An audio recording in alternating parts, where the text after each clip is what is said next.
Muy buenas tardes, esto es De Todo Menos Eso y estamos en Radio Pichincha y en todas las plataformas de las redes sociales. Álvaro, ¿de dónde nos están escuchando hoy día? Me acabas de decir, me estabas contando el chisme. Sí, hay dos cosas importantes. La primera, que estamos aquí porque estamos con luz. Nótese esta exposición de ostentación, ¿no? Y la segunda, tenemos un reporte del jefe de embalses de Coca-Cola Sinclair, el que está midiendo gotita a gotita todo lo que va entrando al embalse, que dice que nos está oyendo, que se divierte mucho con nosotros. Es que vaya el saludo para allá. Permíteme, no tiene embalse Coca-Cola Sinclair. Se olvidaron de hacer eso. Entonces el jefe de compuestas. El jefe de compuestas, donde pasa el agua como Fórmula 1 a toda velocidad. Ese era. ¿Qué está con el cronómetro? Cuando San Pedro nos oiga, ahí estamos hechos. Entonces tienen luz en Coca-Cola. Tienen luz en Coca-Cola Sinclair. Y de todo menos de eso somos nosotros. Compañera, curiosa, buscadora de votos, Tatiana Larrea. Escritor, periodista, discípulo de Mafalda y cazador de utopías. Él es Álvaro Samaniego. Cimarrona, multifacética. Desde Esmeraldas yo soy Black Mama. Documentalista, contador de historias, con demasiado corazón. Nicolás Cornejo.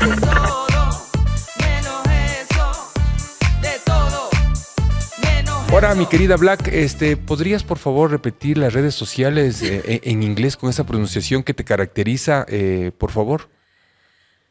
Hola. Spotify, YouTube, Apple Podcast, Amazon Music, TikTok, Instagram, Facebook y X. Gracias, mi querida Black. Y el día de hoy tenemos un invitado muy bacán. Lo conozco hace algunos años. Es una persona absolutamente sensible, se podría decir, ¿no es cierto? Es alemán, pero no vamos a hablar de él. Vamos a hablar del papá, que me parece que es mucho más interesante que él. Y se trata de... Qué atrevido es, ¿no? Sí, lamentablemente. Es que tengo que decir así. Sí, tu papá, Christoph, se llama Gottfried Hirtz. así es. Sí. A ver, ¿puedes pronunciar, por favor? Gottfried Hirtz. ¿Qué quiere decir paz de Dios? ¿Eso significa? Sí. Paz de Dios. Así mismo era. ¿Tú qué edad tenías cuando tú... A ver, ¿tu papá qué edad tenía cuando tú naciste? Tenía 51 años. Él tenía 51 años. Así es. ¿Y tú naces en el Ecuador? Claro. Y por ende soy ecuatoriano. ¿Cuántos hermanos tienes, mi querido? Tengo una hermanita, Úrsula, que es un poquito mayor que yo. Ellos nacieron también acá En el 58 nació mi hermana, Úrsula, en enero, y yo nací en septiembre del 59. Y los dos han heredado la paz de Dios. Más o menos. A veces. Depende a quién preguntes. ¿Y ¿Cuál es más pacífico? ¿Úrsula o tú? Yo creo que los dos. Así son pacíficos. Yo le conozco a Úrsula y me cae mejor que el Cristo. Por supuesto, claro, a mí también. mucho más gentil. Más atrevido. Estamos en este sitio especial. Aquí vive Christoph, es un estudio de fotografía. Christoph es un súper fotógrafo, al igual que su padre. Pero hace muchísimos años atrás, cuando él escogió este lote de terreno por aquí en Monte Serrín, había un tocte, que fue lo que te llamó la atención. ¿Cómo era este espacio? Cuéntanos un poco, Christoph, cuando escogiste este lote de terreno. Bueno, la verdad es que el terreno me escogió a mí. Como a veces ocurren las cosas. No, lo que pasa es que yo estaba buscando un lote de terreno y me fui a San Juan y allá no había ni luz ni agua, el peor teléfono, y me fui a Magací del Inca y al Inca y quién sabe dónde. Y cansado de buscar, paso por esta callecita y veo un lindo nogal, un tocte. Y digo, qué bonito lugar, aquí me gustaría vivir. Y así pasó. Tu padre, que es el tema en que vamos a tratar, ya tuvimos la cuña comercial del Christoph, ya no vamos a hablar más de Christoph, ¿no? Por favor, hablamos ya no. solo del papá, ¿no es cierto? Yo solo tengo una pregunta capciosa. ¿Te gusta tomarte fotos a ti mismo? Tomo de vez en cuando fotos, sí. Antes de que haya el término selfie como tal, seguramente. ¿Por alguna razón en especial? Eh, Yo a veces me tomo fotos porque digo, me quiero registrar. Quiero verme qué pasa sí, después. sí he hecho eso también, sí, por registrar, y alguna vez que he necesitado alguna foto para un catálogo o alguna cosa, lo he hecho. Y esta es la última. ¿Cómo ha sido tu experiencia de hacerte una foto a ti mismo y retocarte en Photoshop para mejorar? Eso hace falta ahora. Antes era así, nomás. A lo natural. A lo natural, sí. No, pues así como uno es, ¿no? Listo, para mí el tema Christoph está terminado. Terminamos, pero Para mí después no, vamos a pero seguir. después Pero vamos después a hablar seguimos, de él. claro, le tenemos que dar Usted más está chance. autoritario Claro. hoy, Sí, amigo. sí, hoy día estoy un Sí. poco margeño por el tema de la luz. No tiene luz. Claro, ¿Por una qué cosa dices terrible. si estamos con luz? Ya hay luz. Igual que en tu época de San Juan, sin luz, sin agua, y la misma cosa. No ha pasado nada en el paso del tiempo. Gottfried Hirst nace en París en 1908 y es la Primera Guerra Mundial la que le hace huir a Berlín.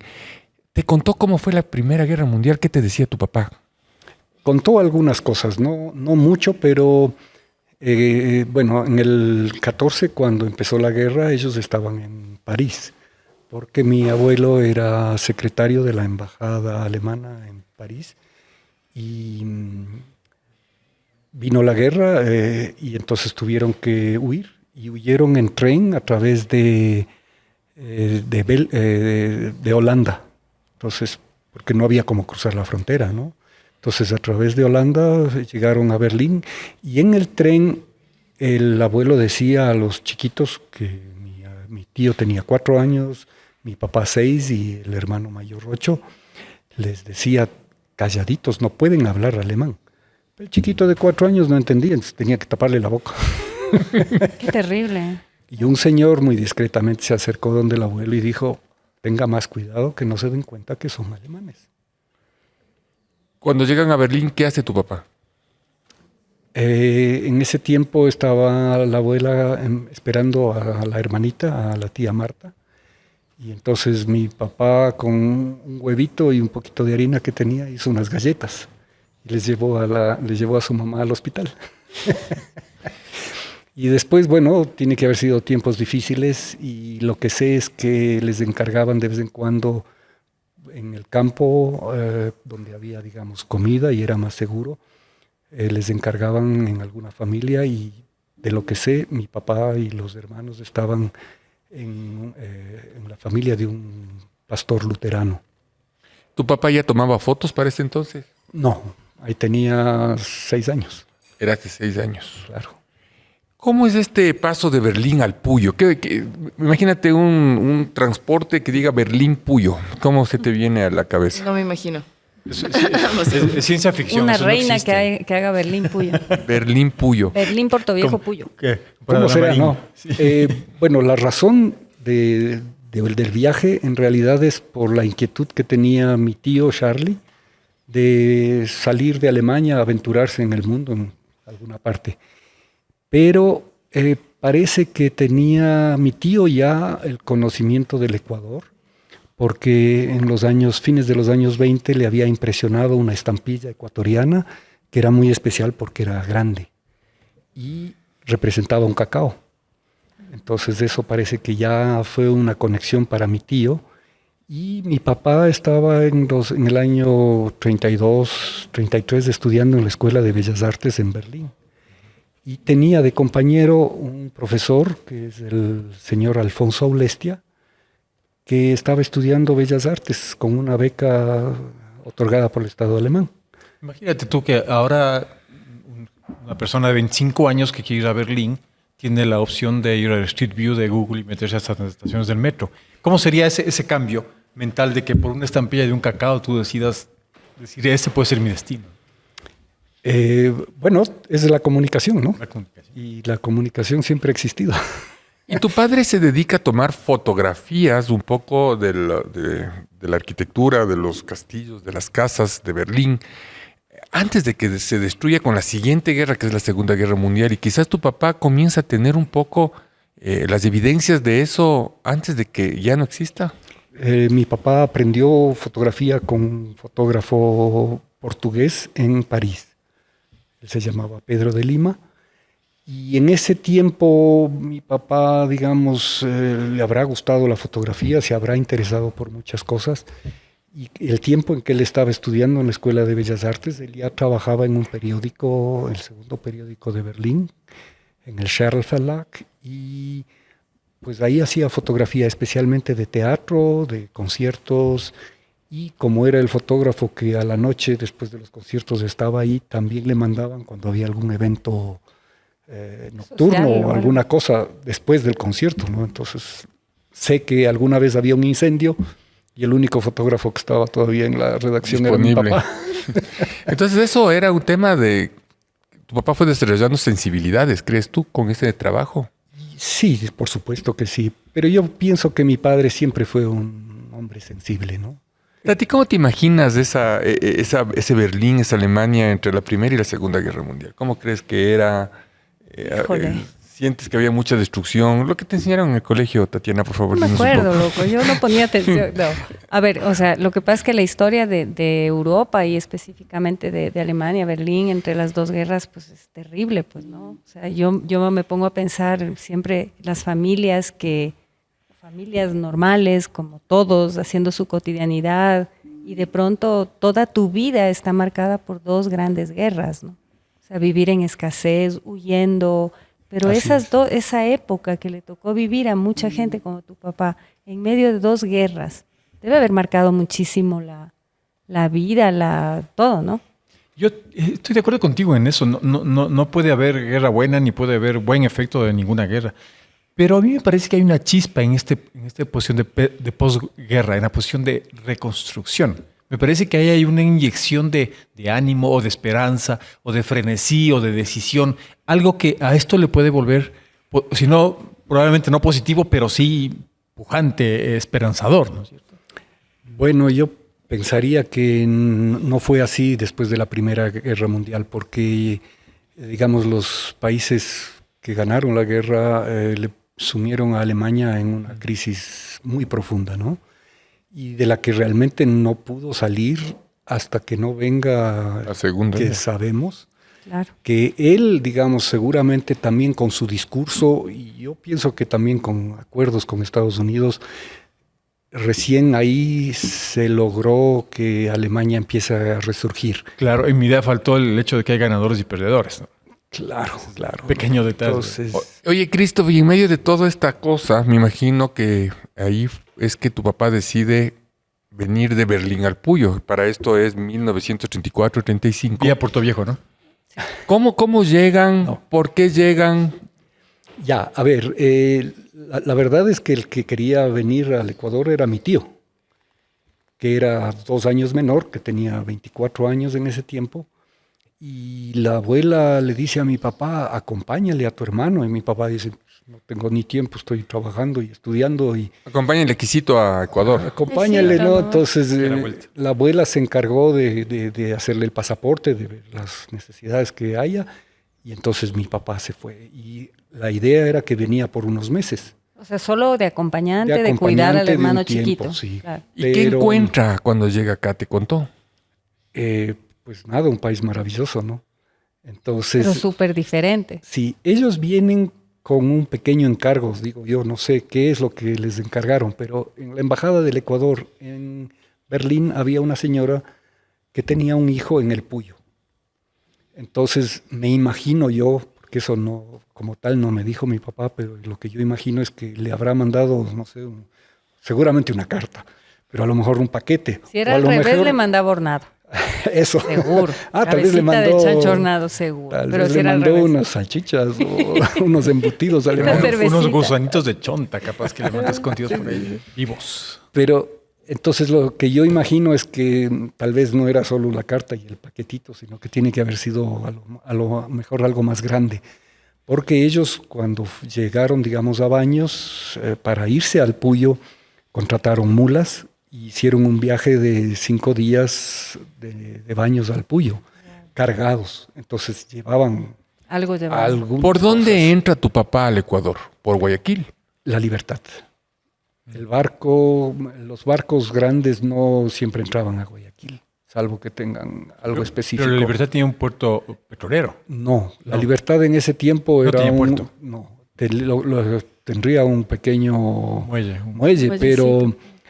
pero del barco había una barcaza que iba a recoger a los Pero pasajeros. tu papá no y- te dijo cómo éramos los ecuatorianos, éramos más pequeñitos, más grandes, el calor, se quedó primero en Guayaquil. Algo les había preguntado, Christoph. Bueno, él contaba mucho de los ecuatorianos, ¿no? Y de hecho ya tenía, digamos, una primera referencia de Alfonso Aulestia en Berlín, ¿no? Pues nada, la experiencia de llegar al Puyo tiene que haber sido espectacular, ¿no? Claro. Bla, ¿cómo te imaginas ese Ecuador de 1934, 1935? ¿O cómo te imaginas a tu Esmeraldas así? Porque entiendo que por eso. Esmeraldas Ajá. entra la mamá de Cristo años más tarde. No, también vi la Claro. libertad. Claro, o sea, es que es bien complejo poner Esmeraldas en contraste, porque si es que ahorita estamos viviendo abandono estatal, imagínate en ese entonces. Y chuta, o sea, sé que Esmeraldas se vuelve importante por el puerto. Claro, por San Lorenzo, ¿no es cierto? Sí, había un puerto pequeño en San Lorenzo, pero de ahí el puerto principal es en Las Palmas. Claro. Ajá. Claro, es en el centro de la ciudad y la playa de la ciudad se denomina la playa de los pobres. Porque es la que está ahí en medio de todo, pues para lo otro tienes que irte una hora más allá a Atacama. ¿A dónde se va a ir él? Claro, entonces no sé, no dije a dónde vas, imagino, pero- no imagino mucho. También entiendo que en ese momento recién era una ciudad en desarrollo, como continúa. Pero sí, o sea, se me hace bastante complejo. ¿Cristo llegaban también de Europa a Esmeraldas, a ese puerto, o solo entraban por la libertad? Generalmente por la libertad, sí. Había ese proyecto que tenía, digamos, que tenían los quiteños, que era llegar al Pacífico por el norte. Entonces, desde el tren que va de Quito a Ibarra y de Ibarra a San Lorenzo, Claro. que fue boicoteado toda la vida por los... Juan Diego Pérez, fotógrafo también, colega Sí. de ustedes, gran tipo. En su último libro recoge una frase de Charles Baudelaire que a mí me gustaría leer sobre esta edición de Los Viajantes. Dice textualmente, comillas, pero son los viajeros de verdad los que simplemente parten por partir. Corazones ligeros como globos, de su facultad jamás escapan y sin saber por qué siempre dicen vamos. Asombrosos viajeros, enseñándonos los cofres de vuestras remembranzas, esas joyas preciosas hechas de éter y de astros. Linda frase de Baudelaire. Muy lindo, sí. ¿Tu papá llegó con cámara de fotos? Así es, claro. Ya era fotógrafo, por supuesto, ¿no? Como te digo, trabajaba en el periódico y él trajo una Leica, que es, no sé exactamente si es esta, pero este es el modelo que él trajo, que es un modelo de Leica de los años 32, 34. Y la particularidad es de que hasta ahora la tengo y funciona todavía muy bien, ¿no? ¿Qué lente es? Este es un lente de 50 milímetros y tiene la bondad de que le puedes guardar para que guardes tu cámara en el bolsillo. Como de bolsillo. Y es una cámara con rollo, ¿no es cierto? Así es, Para claro. buena parte de la audiencia de este programa, Que no las saben lo cámaras que de es un fotos rollo. hasta hace unos tiempos tenían un rollo. Era una cinta que se le ponía dentro que trabajaba con la luz y que daba hasta un máximo de 36 fotos.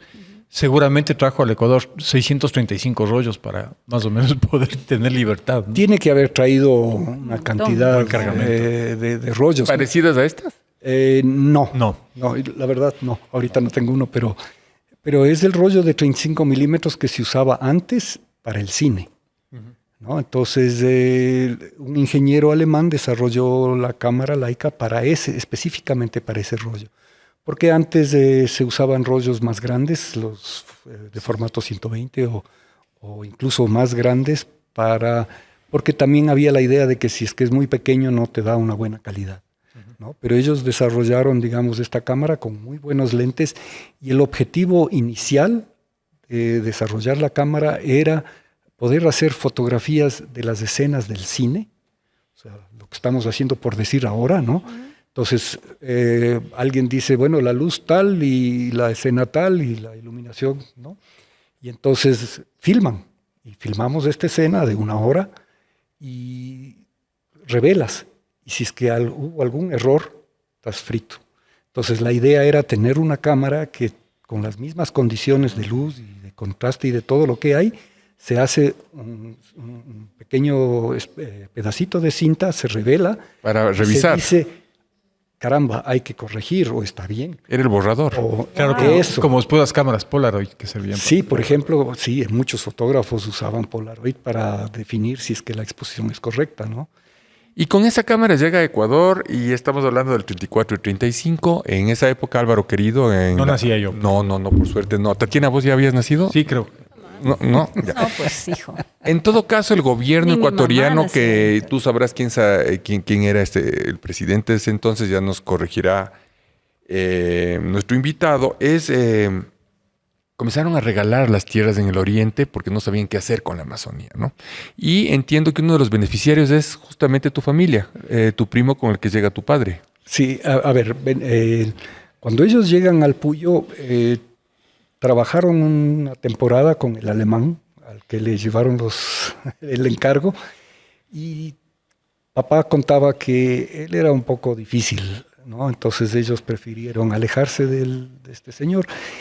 Y en ese tiempo, efectivamente, el gobierno ecuatoriano tenía interés de que la Amazonía, digamos, sea poblada. Recuérdate que claro, llamaron la colonización Claro, de la Amazonía. los colonos. Sí, claro, se llamaba colonización. Y entonces entregaban tierras de 50 hectáreas. Y mi tío fue beneficiario de un lote de 50 hectáreas y mi papá también. Un terruñito. Un terruño. A cargo de, a ver si se acuerdan del famosísimo IERAC, Instituto Ecuatoriano Claro. de Reforma Agraria y Colonización. Pero encargado ese de- instituto posterior. es posterior. Claro, los mi papá 60 trabajó y ahí. tanto. Ah, ya. En el ¿Y IERAC. tu papá tuvo algún trabajo en ese primer periodo en el Ecuador? Bueno, al principio, como ya tuvieron una pequeña tierra, entonces empezaron a sembrar un poco de maíz para el inicio, hortalizas, verduras, y mi papá construyó una casa para ya tener un lugar donde quedarse, ¿no? ¿Y hay fotos de esa época? Sí, claro que sí. ¿Qué tomaba tu papá en esa época? Bueno, las montañas, especialmente el Sangay, el altar también. Tenía el terreno, estaba en un lugar que se llamaba Bella Vista. Eso me imagino serán las vistas desde ahí, ¿no es cierto? Así Porque es. era una parte Sí, alta, ¿no? Sí, sí. Entonces tienes Qué esa vista, fotografía ¿no? donde tienes una erupción del Sangay y hay otra fotografía que es muy clásica donde el Sangay está enmarcado entre hojas de palmera, parecido a la foto del plátano. Entonces, le llamaba la atención las montañas a tu papá. Claro, En Berlín no hay mucha montaña, planito. planito. Y peor, volcanes en erupción. Selva. Y volcanes y selva y Qué maravilla. Y culturas eso en estas interesantes. cámaras blanco y negro, los contrastes, a veces es dificilísimo tomar naturaleza o no. Pues ahí tienes resultados de eso, ¿no?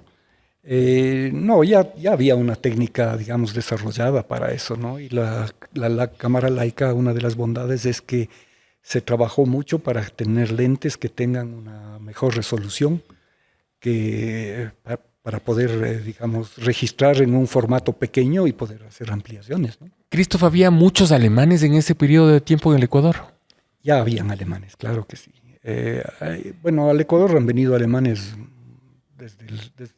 desde la colonia, ¿no? Claro. Ahí tienes a Samuel Fritz, que es uno de los que hizo los primeros mapas de la Amazonía, y jesuitas han venido muchos, y en el tiempo de García Moreno, él trajo a todo un grupo de jesuitas para iniciar la Politécnica. Son los Y la que fundan misión la- geodésica, Humboldt. Te pregunto eso porque ya llegará la Segunda Guerra Mundial, 39, 40, 41, ¿no es cierto? Ahí el ataque a Pearl Harbor. Y los Estados Unidos comienzan a involucrarse en esta guerra, ¿no? En esta Sí, guerra, en la Segunda Guerra Mundial. Y son ellos los que comienzan a sacarles a los alemanes desde el Ecuador. ¿Cómo pasa eso? ¿Nos puedes explicar? Porque sería como el segundo destierro de tu padre. Bueno, no soy tan enterado de la política mismo, como hubiera sido, pero lo que sí sé es que, digamos, los alemanes aquí tenían ciertos intereses y había, dentro de esos intereses, había aquí una compañía aérea que se llamaba ZETAS, Servicio Ecuatoriano de Transporte Aéreo, que era una empresa mixta, ¿no?, de capitales ecuatorianos y alemanes, pero los aviones eran alemanes. Entonces ellos ya organizaron un tráfico de vuelos entre Quito, Guayaquil, Cuenca, Loja, Tulcán, Esmeraldas. Entonces, seguramente el propósito habrá sido empezar a establecerse más firmemente en países latinoamericanos, ¿no?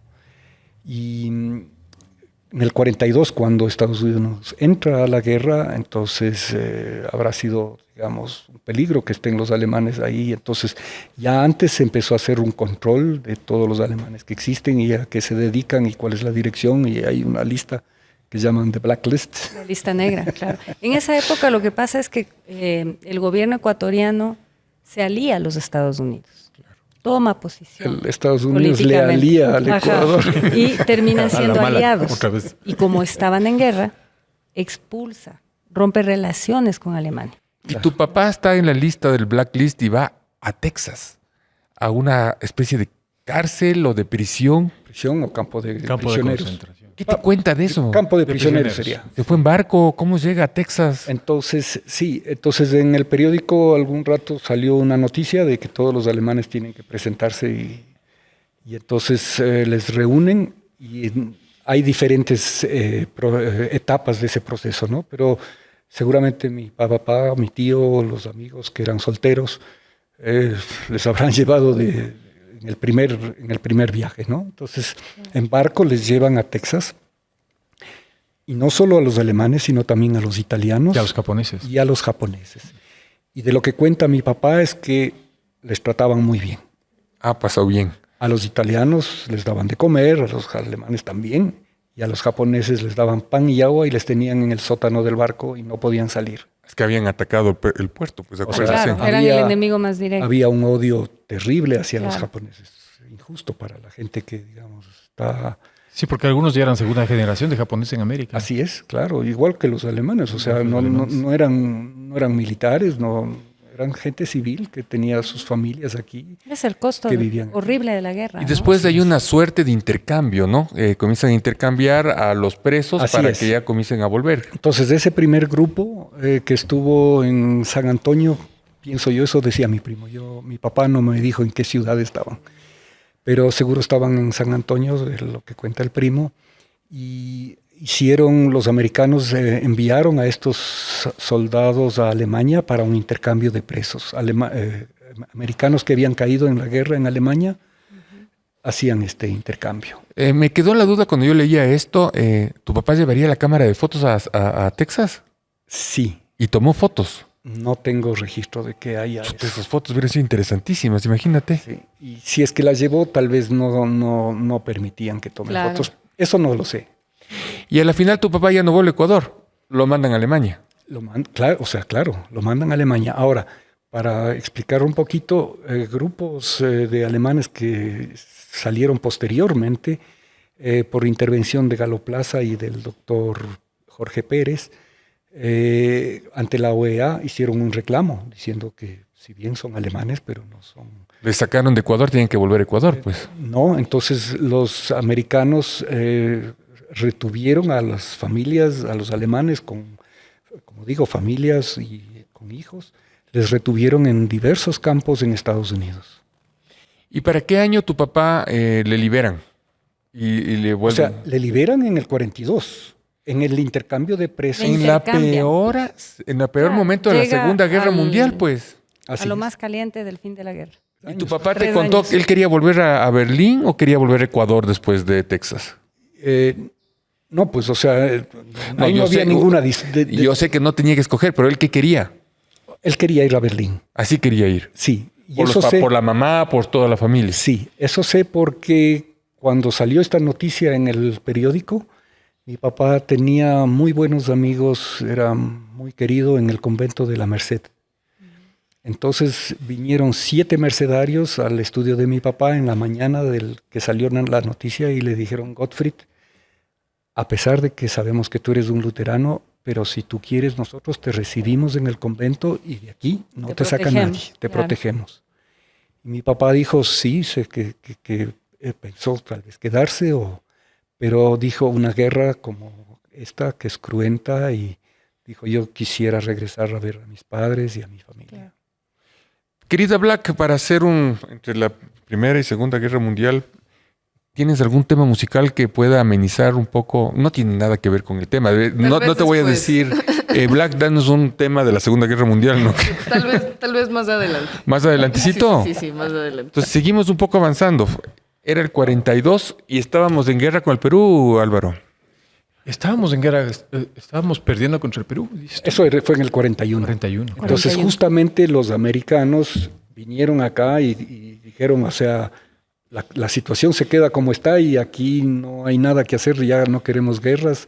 Terminaron, digamos, ese conflicto firmando ese... Claro, no cabía abrirse un frente interno Claro, en dos América, guerras, siendo que claro. el problema estaba Claro. allá del Atlántico. Entonces, también para ellos seguramente era importante asentarse en el Ecuador, tener control sobre el Ecuador, especialmente con el Galápagos. convenio que tuvieron de Galápagos, que, digamos, necesitaban un punto de apoyo para poder proteger el canal de Panamá. Claro, en Baltra, ¿no? Oye, pero Si es que- han si es- pasado tantos años y seguimos con los mismos temas, ¿no? Sí, La sí. guerra, los perseguidos, los Solo entre paréntesis, afectados, los intercambios. Nicolás las Cornejo bases. hizo un fantástico documental sobre Baltra en la Segunda Guerra Mundial, recomendable para que todos lo vean. Sobre todo por el tema de la aviación que tanto nos une también contigo, mi querido Christopher. El B-24, los P-40 aterrizaban. Había una base de 9,000 personas en Baltra viviendo. Bárbaro. Y era una de las ciudades más modernas del Ecuador.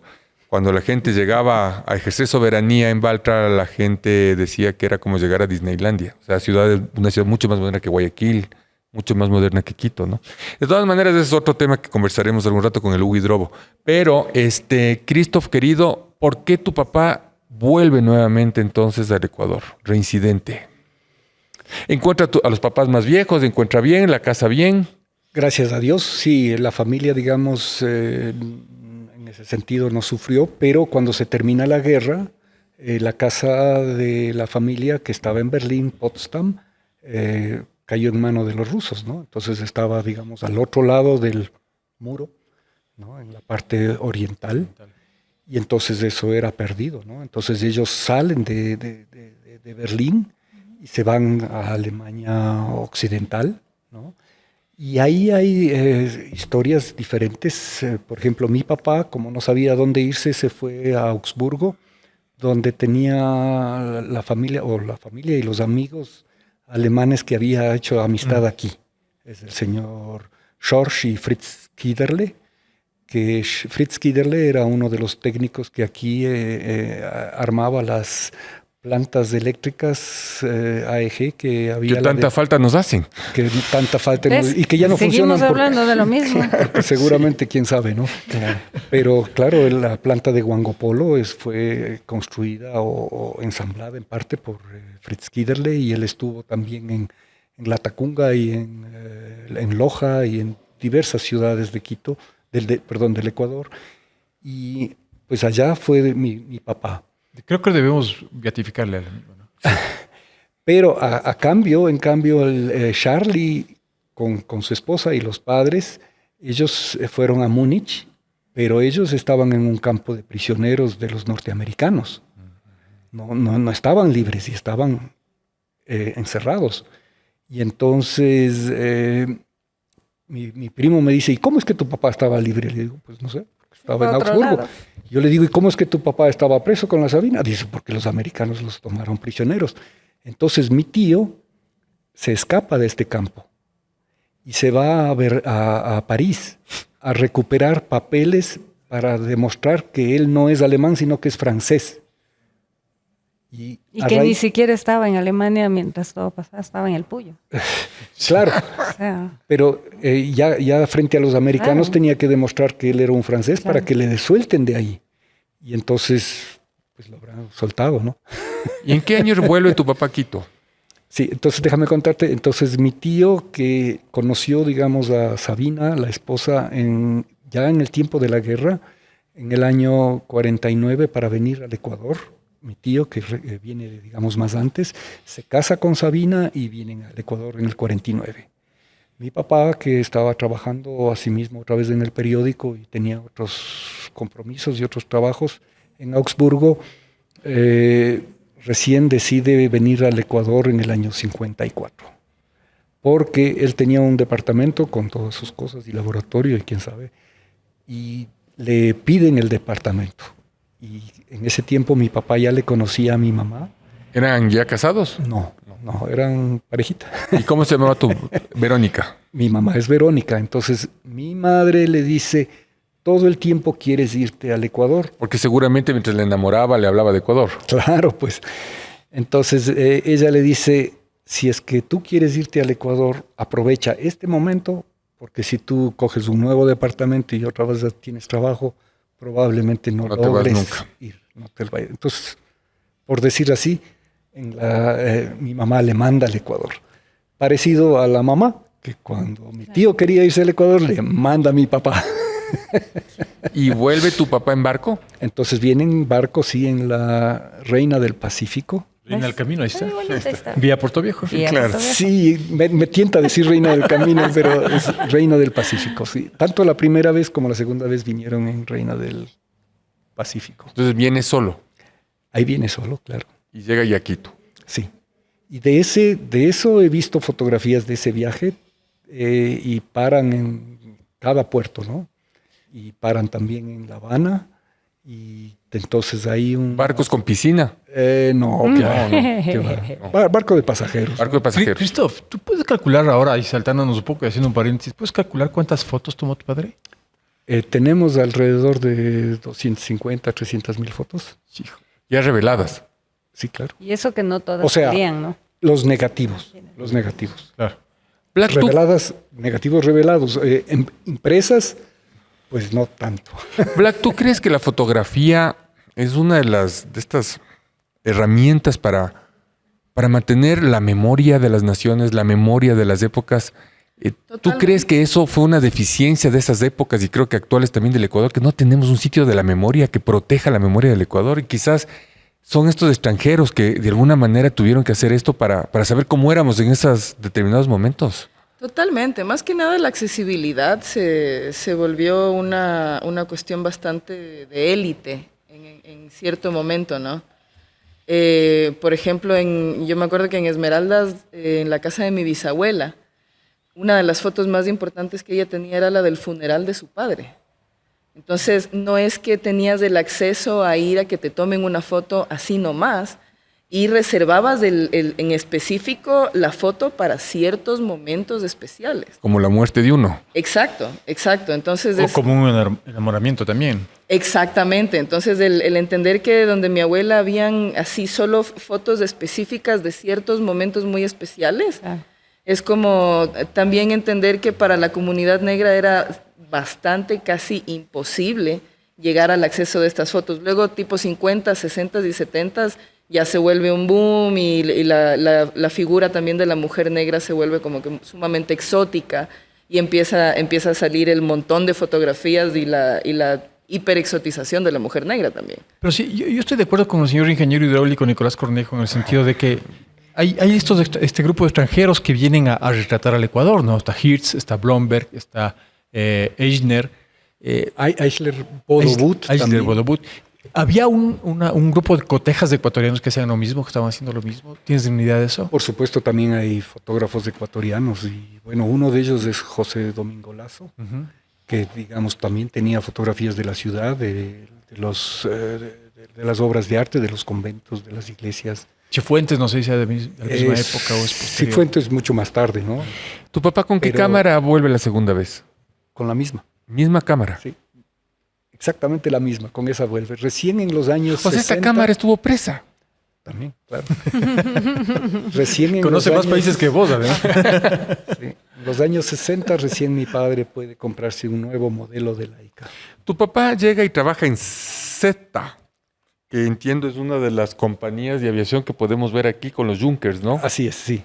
¿Qué hacía tu papá ahí? Pues el fotógrafo. ¿De la aerolínea? Así es. A ver, cuéntanos de eso. ¿Cuándo una aerolínea necesita un fotógrafo? Qué buena suerte. Yo quisiera ser el camarógrafo de la aerolínea. El influencer de KLM quisiera ser yo. Ya no hay TAME como para Claro. que te contraten. Yo feliz, trabajazo. Bueno, sí, claro. Entonces, mi padre está 2 años en el Puyo sin salir. El que salía a Ambato a hacer compras, a ver correo y otras cosas era mi tío. Cristo, perdóname solo una pausa. Creo que en esa época todavía no estaba la carretera de Baños Puyo. No, pues ya te digo, a caballo. No, pues Desde ya, Ambato, pero ya estamos de- hablando 50. O desde Baños. Ya A había petróleo. Carretera a Baños había, Hasta Baños. Y de ahí al Puyo. hasta el túnel. Sí. O sea, hasta el Agoyán. Hasta el velo de la novia. Ahí, en ese tiempo no había túnel, pero hasta el Agoyán había Ese carretera. tiempo todavía no era novia. Y a Eso había el partir velo. de ahí A partir de ahí, entonces era a caballo y a pie.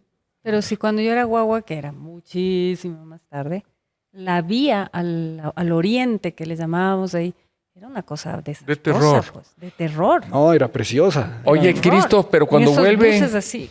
cuando vuelve al Puyo, tu padre ya no encuentra la casa, no encuentra, ¿le habían quitado los terrenos o todavía tenían los terrenos? No, pierden todo, pierden todo. Mi tío, que vino en el 49, fue a ver qué, ¿no? Y entonces el administrador al que le encargaron la casa había quemado la casa para que no haya rastro y los terrenos, o sea, habría que haber hecho un juicio al Estado ecuatoriano y decir, mire, esos terrenos eran nuestros, nos fueron adjudicados y eso quedó en el olvido. Cristo, entonces, ¿qué fotos tomaba tu papá en los aviones? ¿Puedes contarnos, por favor?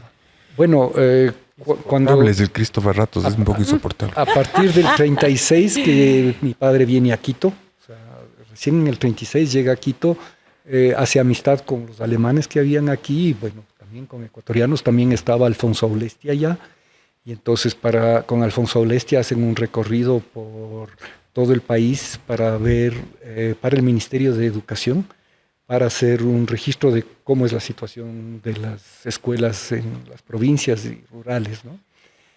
Y en eso empieza en el año 38, se conforma esta compañía ecuatoriano-alemana de transporte aéreo y pues había un fotógrafo que era mi padre, entonces para la promoción y para la publicidad, para dar a conocer, digamos, el país, le llevaban a mi padre a hacer las fotografías. Entonces mi papá iba al aeropuerto continuamente. Para los interesados, referirse al programa que hizo, de todo menos eso, sobre la aviación con el gran Alfonso Riz. Ponle like. Pueden poner el link para poder ver un poco más en extenso. Sí, Esa, sí, ya, sí. correcto. ¿Tu mamá llegó? Bueno, mi mamá le mandó a mi papá ¿Y se al libró? Ecuador, y se libró. Bueno, no, la situación para hacer un viaje no era fácil, ¿no? Entonces mi mamá... ¿Cuántos meses era el viaje? El viaje tiene que haber sido unos 26, 28 días. ¿Al Un cuánto mes, ¿no? tiempo de que llegó tu papá llegó tu mamá? Entonces, la situación era que mi mamá dijo, pues, anda, ¿no? Anda de avanzada. Pero, sí, pero la idea era de que seguramente algún rato mi mamá le siga, pero entonces primero una comunicación por cartas, hasta que después de unos 3 años mi mamá ya había reunido un poco de dinero para poder viajar. Y mi mamá no solo viajó, sino que ya tenía idea de que va a hacer familia, y entonces compró un pequeño mueble, la vajilla, los cubiertos, que hasta Mujeres. ahora Las tenemos. mujeres siempre cubiertes, pensamos en ¿no? lo más importante. Claro, ya. Trajo también algo que aquí no se conocía o no se conoce todavía, no sé, es muy común, cobijas de plumón, o sea, plumones. Entonces ella trajo plumones para ella, para mi padre y para los niños. Por suerte ya no saben en el ¿Y Puyo, tu ¿no? papá le fue a recibir ahí al puerto? Entonces sí, época de Navidad, mi mamá le dice a mi papá, mira, sé que tienes mucho trabajo, ¿no? Entonces no hace falta que tú me recojas en el puerto. Yo he aprendido un poquito de español y tengo la capacidad como para poder pedir que me digan en qué andén sale el tren para Quito. Y vos que te quejas de ir a ver a alguien a Tababela, ¿ves? Eso es heroísmo. ¿Y qué dijo tu papá? Bueno, Entonces, claro, llega el barco con mi mamá y entonces mi papá estaba ahí. Obvio. En Después de buena 3 hora. años, imagínate. Imagínate, No, cómo no esa va a era estar prueba ahí. de amor. Sí, Esa claro era que prueba. sí. Si no, media vuelta, ¿ve? Berlín. y llegó con toda esta carga. Entonces ella llegó con unos 2 o 3 cajones, ¿no? Y entonces, claro, llega a mediodía y bueno, hay que sacar esos cajones, ¿no? Entonces hay una aduana. Y entonces la aduana dice, sí, pero sabe que es las 12, vamos a ir a almorzar. Venga a las 2 de la tarde y entonces ahí le entregamos las cajas, ¿no? Y entonces, bueno, se fueron a comer algo y cuando estaban regresando, mi mamá ve las cajas de ella en un camión. Yéndose. Mi mamá le dice, no, mira, ahí están las cajas mías. Y mi papá dice, ¿cómo? Sí, pero están en la aduana. No, esas son mis cajas, yo les conozco porque tienen un suncho y no sé qué. Y entonces se ponen a averiguar y efectivamente las estaban cajas llevando. ya estaban en el camión. Ya se iba a ir el camión. Entonces el Bienvenido. camionero estaba bravísimo porque Le hicieron las parar. cajas estaban al inicio y el resto de carga estaba atrás, entonces tocaba sacarlo otra vez ¿Pero todito. por qué se llevaban? ¿Por error o...? Es como, Era un como error, dices por vos, supuesto. Un error de buena fe. como dices Sí. vos, todo igualito. Todos igualitos. Otros querían- No Un error muy nada. parecido a los errores que se cometen en la aduana ecuatoriana. Otros querían las sábanas de pluma. Exacto. Claro. Y entonces, bueno, bajan las cajas y qué sé yo, y entonces se las arreglan y mi papá y mi mamá se van a Guayaquil y van, creo, a este hotel famoso que había en ese tiempo, que era el hotel, creo que es Paucar, y mi papá le lleva a mi mamá la 9 de octubre al Melba a probar helados. A esto voy un ratito. Black, si tú tienes una separación de tu pareja, 3 años, le vas a recibir en el puerto, ¿de qué conversarías en ese almuerzo y en el Melba? Yo pensé que iba a decir, ¿le invitarías a tomar helados? Si estás en Guayaquil. ¿O no le invitarías a tomar helados? A ver, ¿qué pasaría, Black? No sé si después de 3 años estaría yo en el puerto. O en la 9 de octubre. O sea, primera prueba, llegar al puerto. Segunda, Exacto. salir a pasear a la 9 de octubre. Hacer el O sea, de Melba. 3 años de no verte, no vas a pasear. Sí, creo que no lo sé, Rick. En todo caso, ¿qué le dirías? ¿Qué más, güey? ¿Qué has hecho? Creo que tenemos que contarnos ¿Qué cosas. has hecho? ¿Cuándo llegaste? ¿Cuándo llegaste? ¿Qué tal el viaje? ¿Cristo y ellos se siguieron amando igual? Siempre, toda la vida, sí. O sea, mi papá era un hombre muy bueno, mi mamá también, pero mi mamá era mucho más, ¿qué diríamos? Pues más aterrizada tal vez, Más por fuerte. decirle algo más fuerte. Bueno, los alemanes tienen esa, al menos la fama de ser Sí, fuertes, ¿no? pero mi mamá le quiso a mi papá siempre. Bueno, Pero le gustó el Ecuador a tu mamá a la final. Porque el Bueno, primer a ver. impacto es que le estaban robando las cosas. no. ¿Quién dijo eso? El Pues camionero. era un error. Fue un Fue un error. error. Ya, perdón. No, ya no. Pero sí le gustaba a tu mamá el Ecuador. Entonces, a ver, pues imagínate, llega al Melba y prueba un helado de naranjilla y después viene, mi papá le dice, ¿le pueden enseñar la fruta? Y viene de la cocina alguien y le enseña la fruta de la naranjilla, que es una maravilla. Mi mamá amó la naranjilla toda la vida. Qué chévere. Y entonces, para llegar a Quito, un viaje en un camión que traía asfalto para el aeropuerto de Quito. Salen a las 4 de la tarde y pues ya imagínate tú, por la vía Quevedo, La Tacunga, de noche, ¿no? Y a las 6 de la mañana están en la parte más alta, en Sumbawa. Y mi mamá se sentía pésimo. Entonces el Soroche, camionero... brutal. Sí, Claro. el camionero para en algún lugarcito y le dan café con limón. Y se le pasó el soroche y empezó a salir el sol. Un día de veranillo del niño, despejado totalmente. Imagínate la vista de todas las Claro, montañas, ¿no? Y el cambio total de la geografía de lo que tu mamá estaba acostumbrada en las primeras horas. Claro. Entonces llega a las 4 de la tarde a Quito. O sea, imagínate 24 cómo es horas. 24 horas del viaje de Guayaquil a Quito por Quevedo, Sumbawa, La Tacunga.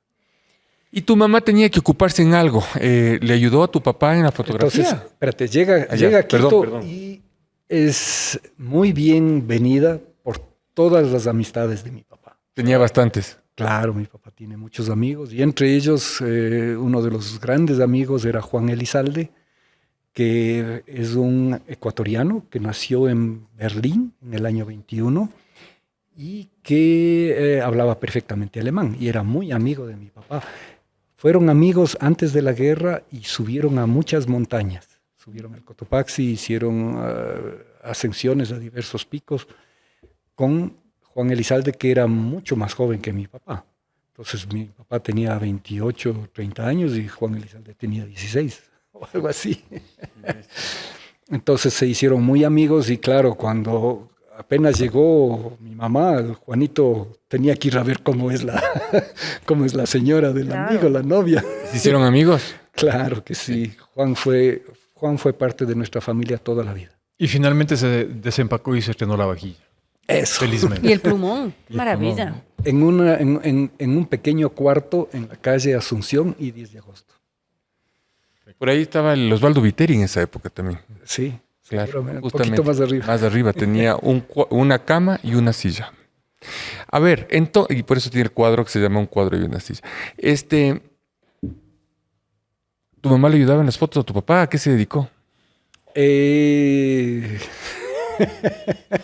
Bueno, primero, pues, quién sabe qué estarían haciendo, no sé. Pero, digamos, al año nace mi hermana, ¿no? Y entonces el cuarto estaba un poquito pequeño y entonces deciden, les ofrecen un cuartito más para la cocina, pero se vuelve definitivamente estrecho y cuando mi madre estaba embarazada de mí, decidieron buscar otro departamento o casa y se van a una casa en la Pinzón, en la Colón, Pinzón y Colón. Mi papá hacía trabajos fotográficos para, qué sé yo, bueno, las fotos de los paisajes y hacía fotografías para clientes y también revelaba rollos para aficionados, ¿no? La repetición es algo que marcó en las costumbres fotográficas de tu papá. Te No pregunto sé, eso. Iba y fotografiaba mucho un árbol. Y el mismo árbol. Sí, y bueno. el mismo árbol. Sí, bueno, tenía persistencia para hacer las fotografías, ¿no? Una de las fotografías clásicas es la foto del Shanghái. Para eso mi papá todas las mañanas durante 6 semanas se iba a un punto específico donde tenía la vista y donde estaban las palmeras. Una No paciencia las palmeras, increíble. los platanillos a través de los cuales quería hacer la fotografía. Entonces eso estaba ahí. Y hasta que el día, después de 6 semanas, la erupción estaba adecuada, el sol estaba en una buena posición, los contrastes estaban bien, ya. Todos estamos evadiendo este tema porque es probablemente demasiado abstracto, pero siempre hablamos al principio de que la fotografía es básicamente luz. ¿Cómo consideraba tu padre la luz? ¿Qué decía de ella? Qué difícil la pregunta. Pero yo te ayudo porque yo te oí en una entrevista y tú decías que la fotografía significa expresar con luz. Sí, bueno, y es luz y las sombras, ¿no? Y lo que tú puedes ver en todas las fotografías de mi padre es estos contrastes de luz y estos primeros planos muchas veces oscuros que llevan hacia el centro de la imagen o hacia el punto importante de la imagen que es, digamos, que tiene la iluminación, ¿no? Entonces mi papá conocía muy bien ese manejo de luz. Seguramente también inspirado en artistas plásticos de épocas anteriores. Porque la luz en el Ecuador es difícil en general por la posición geográfica, ¿no? Bueno, o tiene momentos de dificultad, digamos así. de hecho, contrastes mucho más altos. Sí. Y hasta hoy en día yo sufro con esos. En otras latitudes la fotografía tiene una luz mucho más suave, mucho más sencilla. Manejable. Esto de la emulsión, no me quedes viendo así. La emulsión de Scott. Emulsión, bueno, pues nada, la fotografía en ese tiempo era, digamos, a base de haluros de plata que están dentro de una emulsión de gelatina. Gelatina hecha de huesos de vaca, de ganado, ¿no? Entonces, en realidad la fotografía es un milagro, porque que consigas unos elementos sensibles a la luz, que los logres poner dentro de una emulsión que es capaz de absorber el agua, en este caso al inicio el revelador, que es líquido, y que puedas revelar eso que ha sido sensibilizado por la luz en estos haluros de plata, que es plata y bromuro o plata y yoduro. Entonces, que esa conjunción funcione y que después lo puedas fijar y para que ya no se desvanezca y que después lavas eso y se puede durar 100 años, vamos 80 años y las fotos de mi papá están perfectas. Debo reconocer un enorme mérito de Cristo. Nos ha dejado a todos en babia. Sí. Sí, total. Pero hay una cosa importante también, ¿no? Atrás de la fotografía de tu padre, ¿qué hay? Porque siempre está quién era él, qué pensaba, sus sentimientos. La foto siempre es una extensión de tu padre. Cuando ves las fotos de tu papá, tu padre muere en el 80, ¿qué sientes? Cuando ves unas fotos, cuando comenzaste a reconstruir el archivo en estas exposiciones, los libros? Lo que yo pensaría es que se refleja el ser que era mi padre, ¿no? un ser amable, bondadoso, sencillo y yo creo lleno de amor, podría decir yo. Eso sería una expresión de mi padre. La contradicción a esto podría haber sido si es que tu padre llegó a tomar fotos de la guerra, que es todo lo contrario del amor, ¿no? No tengo referencia de las fotos de la guerra, sí de lo que pasa alrededor. Claro. ¿no? Porque en los años de la guerra, del 42 al 45, mi papá registró ciudades, pueblos en el sur de Alemania para registrar las ciudades, los monumentos, las iglesias, para que haya un documento de cómo era. Por si se destruye. Así es. Y bueno, eso fue un contrato que tuvo mi papá con un historiador alemán, que es Emil Bock, que, digamos, buscaba fotógrafos, porque en ese tiempo no había en Alemania, ¿no? O sea, estaban en el frente, estaban en la guerra, o estaban en las fábricas haciendo aviones, o quién sabe qué, ¿no? Industria armamentística. ¿Tu papá amó el Ecuador? Claro, claro que sí. O sea, 2 veces, dijo. Dale y dale. Hay que ser por si acaso, ¿no? Un mes de viaje. No solo mi padre, o sea, creo que todos nosotros amamos el Ecuador. Bueno, pues estamos ya... Black, te libraste la canción hoy día, ¿no? Sí, Los es debes. que es bastante complejo encontrar algo que... No, tienes que ponerla en Kleine Nachtmusik. En cuanto lo pueda pronunciar, me encantaría. Inmediatamente después. Y una cosa que yo sí quiero decir es que es importantísimo para el Ecuador el proteger el legado que nos ha dejado tu padre. Así De es. fotografías. Es importantísimo que esto se proteja, que no se dañe. Ahí hay una historia, una parte de la historia gráfica, digamos, de nuestro país que creo que es importante porque retrata momentos de la historia, retrata de la vida, de cómo vivía la gente, retrata parte de los paisajes que muchas veces ya no los encuentras, ¿no? De acuerdo. Muy bien, les agradecemos infinitamente por haber atendido este espacio, mi querida Tati, Álvaro, Black, Christoph, y como todos los viernes y en todas las redes sociales, les esperamos en todos los episodios ¿estaban escribiendo? ¿Desde dónde? ¿Estaban viendo? La Estación Espacial Internacional. Tenemos buena recepción ahí. Son 7 habitantes y 6 de ellos sí están pendientes. Saludos a todos esos 7 y que tengan un buen fin de semana.